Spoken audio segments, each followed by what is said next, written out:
Hello' everyone, welcome back to my channel. আজি মই বহুদিনৰ মূৰত আপোনালোকৰ মাজলৈ এটা নতুন ভিডিঅ' লৈ আহিছোঁ। ভিডিঅ'টো হৈছে ছাগলী মাংসৰ ৰেচিপি। ছাগলী মাংস মই কেনেকৈ বনাওঁ তাকে আপোনালোকক দেখাব ওলাইছোঁ।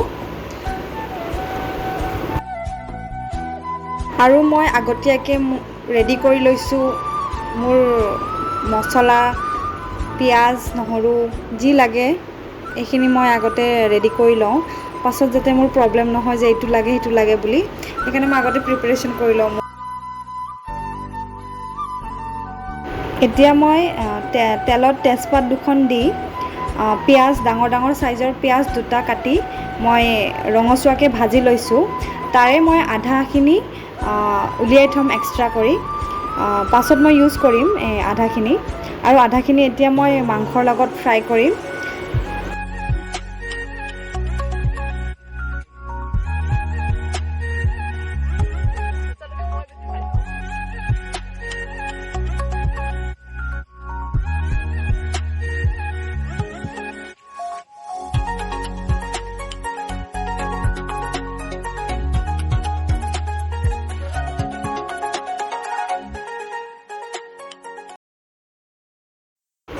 এতিয়া মই তেলত ছাগলী মাংসখিনি 5 মিনিটমান ভাজি ল'ম।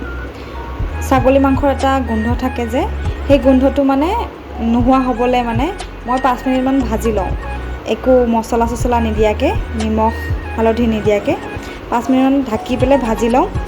তাৰ পাছতহে মই মছলাখিনি দিম আৰু।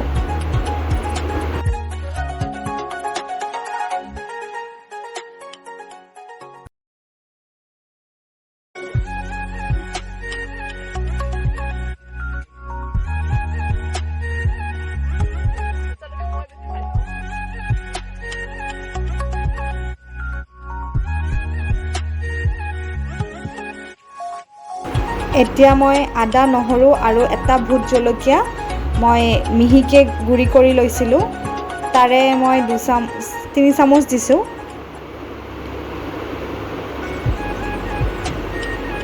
ভোট জলকীয়া, ছাগলী মাংসত জ্বলা হ'লেহে মানে ভাল লাগে, সেইকাৰণে ভোট জলকীয়া এটা দি দিছোঁ মই। এতিয়া এটা পিঁয়াজ গুড়ি কৰি লৈছিলোঁ, এই পিঁয়াজৰ পেষ্টখিনি মই দি দিম। পিঁয়াজৰ পেষ্টখিনি দিলে মানে এটা ধুনীয়া স্মুথ গ্ৰেভি টাইপ হয়।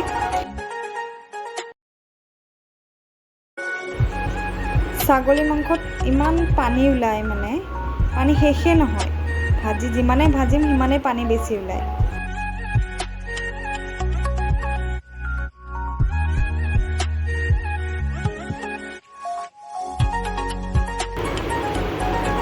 তাৰপাছত মই ৰেডি কৰি থৈছিলোঁ মছলা, নিমখ, হালধি, জিৰা গুড়ি, ধনিয়া গুড়ি, গৰম মছলা, মিট মছলা, সেইবিলাক মই একেলগে মিক্স কৰি পেলাই একেলগে দি দিওঁ।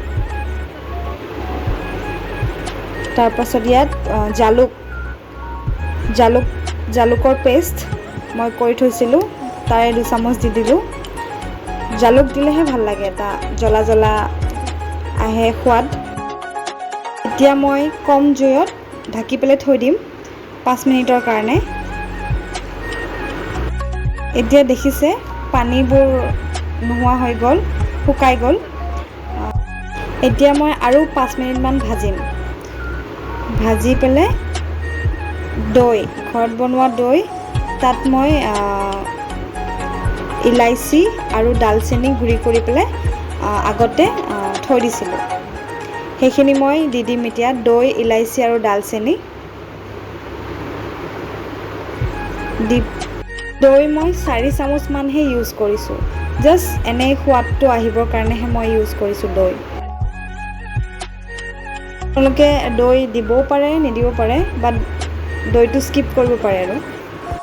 তাৰপাছত মই আৰু 5 মিনিট ঢাকি থৈ দিম কম জুইত। তাৰপাছত পানী দি দিম, পানী দি উতলিব দিম।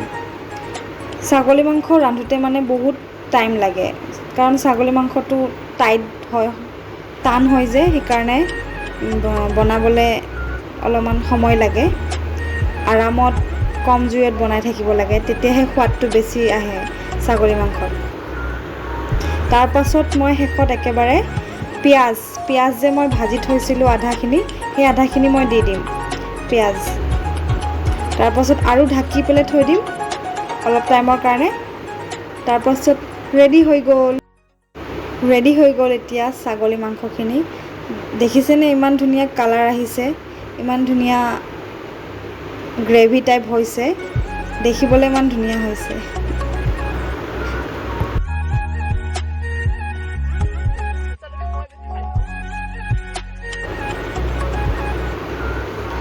এতিয়া মই বাউল এটাত উলিয়াই থ'ম মাংসখিনি, আৰু এতিয়া খাবহে লাগে আৰু ধুনীয়াকৈ ভাতৰ লগত ছাগলী মাংস খাবহে লাগে আৰু। ধুনীয়া গ্ৰেভি হৈছে, কালাৰটোও ইমান ধুনীয়া হৈছে। আপোনালোকে ঘৰত ট্ৰাই কৰি চাব পাৰে মই কিদৰে বনালোঁ। আপোনালোকেও ভাল পাব এনেকৈ বনালে, খাই ভাল পাব আৰু দেখিবলৈও ইমান ধুনীয়া হয়। গোন্ধটোতো ক'বই নালাগে, ইমান ধুনীয়া গোন্ধ। আজিলৈ ইমানতে এৰিলোঁ, বাই বাই।